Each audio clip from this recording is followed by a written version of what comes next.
నమస్తే. ఈ కథ పేరు చెంచల. రాసిన వారు మోహనారుద్ర. కంపెనీ కారు వచ్చేసిందమ్మా, నేను వెళ్ళొస్తా అమ్మా అంటూ బయటికి వేగంగా నడిచింది చెంచల. కార్ డోర్ తీసి కూర్చున్న చెంచల కాస్త ఆశ్చర్యంగా, నీ పేరు అంది. అప్పలరాజు మేడం. మరి సింహాద్రి? ఆడు మా బావ కొడుకు మేడం. ఆడికి నేను రాత్రి నుంచి జ్వరం, అందుకుని నేను వచ్చాను మేడం అన్నాడు అప్పలరాజు.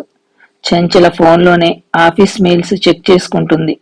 అప్పలరాజు కారును సీతమ్మధార వద్దున్న వెంకటేశ్వర ఆలయం ముందు ఆపాడు. ఇయాల శనివారం కదా మేడం, వెంకన్నబాబుని చూసి వేగంగా వచ్చేస్తాను అంటూ కదిలాడు అప్పలరాజు. కాసేపటికి, మేడం ప్రసాదం తీసుకోండి అని చెంచలకు పులిహోర వన్న డొప్పన అందించాడు అప్పలరాజు.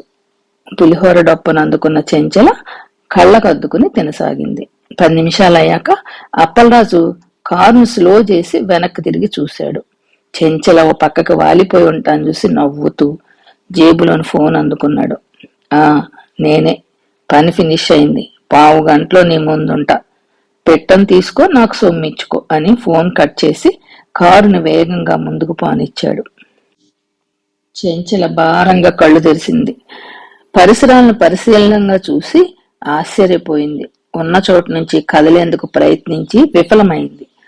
అప్పలరాజు ఇచ్చిన ప్రసాదంలో మత్తుమందు ఉందని, తనను తెలివిగా కిడ్నాప్ చేశారని గ్రహించింది. అంతలో తలుపులు తెరుచుకున్నాయి. హలో, నువ్వు క్షేమంగానే ఉన్నావు అంటూ దగ్గరకు వచ్చి నోటికి ఉన్న గుడ్డను విప్పేశాడు ఓ గడ్డం వ్యక్తి. ఎవరు నువ్వు? నన్నెందుకు తీసుకొచ్చావు?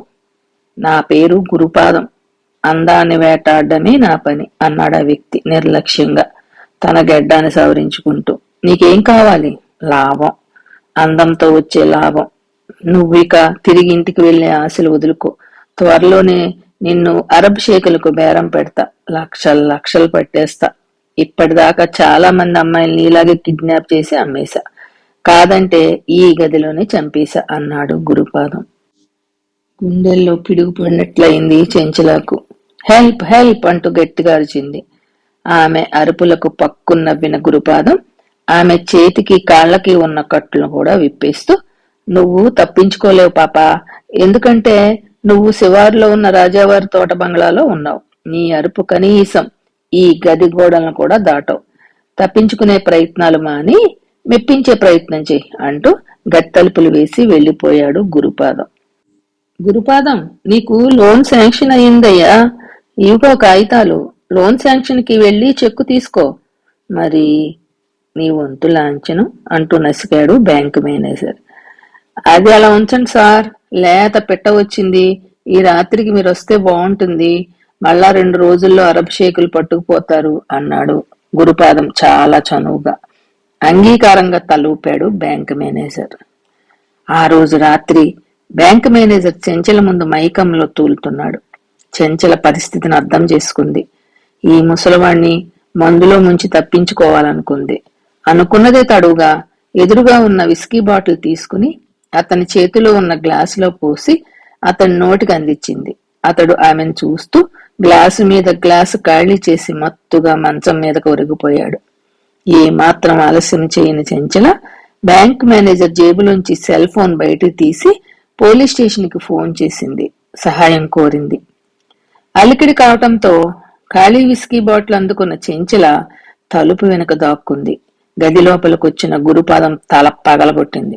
కాని బయట తలుపులు తీసేందుకు ప్రయత్నించిన చెంచలకు కిటికీలోంచి ఇంటి చుట్టూ ఉన్న గూండాలు కనిపించారు.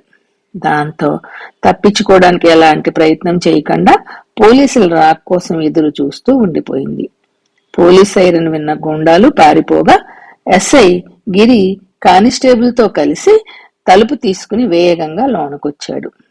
రక్తపు మడుగులో కదలలేని స్థితిలో పడి ఉన్న గురుపాదాన్ని, మత్తులో తూలుతున్న బ్యాంక్ మేనేజర్ ని కస్టడీలోకి తీసుకుంటూ చెంచల సమయస్ఫూర్తిని అభినందించాడు.